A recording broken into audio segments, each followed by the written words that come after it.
Hey, what's going on there, guys? Nick here from Absolute MTG, and welcome to the first episode of Magic the Questioning, the video series where I answer popular questions that I receive from both new and experienced players for Magic the Gathering.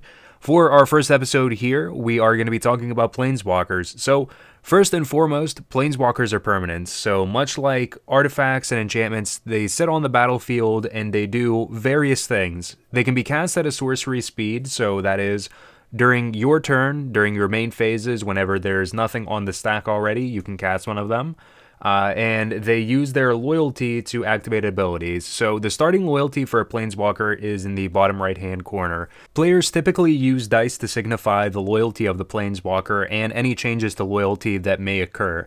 A player is able to activate one of the activated abilities from their Planeswalker once per turn at a sorcery speed, so long as they're able to actually pay for the cost using their loyalty. And if a Planeswalker hits 0 loyalty, they're put into the graveyard.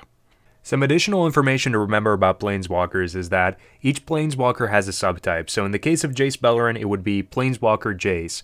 This is important because you're not allowed to have multiple copies of a Jace Planeswalker out onto the battlefield. It's kind of like the legendary rule, where if you have 2 of the same creature that are legendary, you're forced to sacrifice one. It's basically the same thing with Planeswalkers. If you have a Jace Beleren and a Jace Memory Adept out onto the battlefield, you are forced to sacrifice one of those Planeswalkers and put it into your graveyard. Planeswalkers can also be attacked, so whenever your opponent is declaring attacks, they can attack either you or a Planeswalker you control with their creatures, and they can split that up however they want. They just have to announce whether they are attacking you or whether they are attacking your Planeswalker with specific creatures and make it very clear to you how they're actually doing it. Unlike creatures, Planeswalkers are unaffected by Death Touch, so damage that is dealt to the Planeswalker will reduce its loyalty. Again, if the loyalty of the Planeswalker hits 0, that Planeswalker is then put into the graveyard.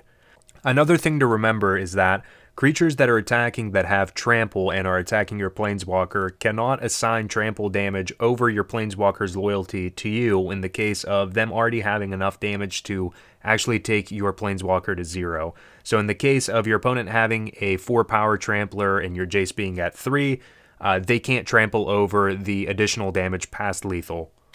Finally, damage from spells and abilities can be redirected to your Planeswalkers. So let's say your opponent has a lightning bolt and they cast it on you. Upon resolution of that lightning bolt, they're able to redirect it to one of your Planeswalkers and take the loyalty of your Planeswalker down equal to the damage that would be dealt to you. And the same thing goes for activated or triggered abilities of any cards as well. So that is about all you guys need to know as far as Planeswalkers are concerned. If you guys enjoyed this episode and would like to see more episodes of Magic the Questioning, please be sure to hit that thumbs up button on the video and to subscribe to the channel for more Magic the Gathering content. Also be sure to check out the social media links that I have for you guys here. And if you have any questions that you would like to submit for Magic the Questioning, please leave them down in the comments below or email me at absolutemtg@outlook.com. But until next time, guys, thank you for watching, and peace out.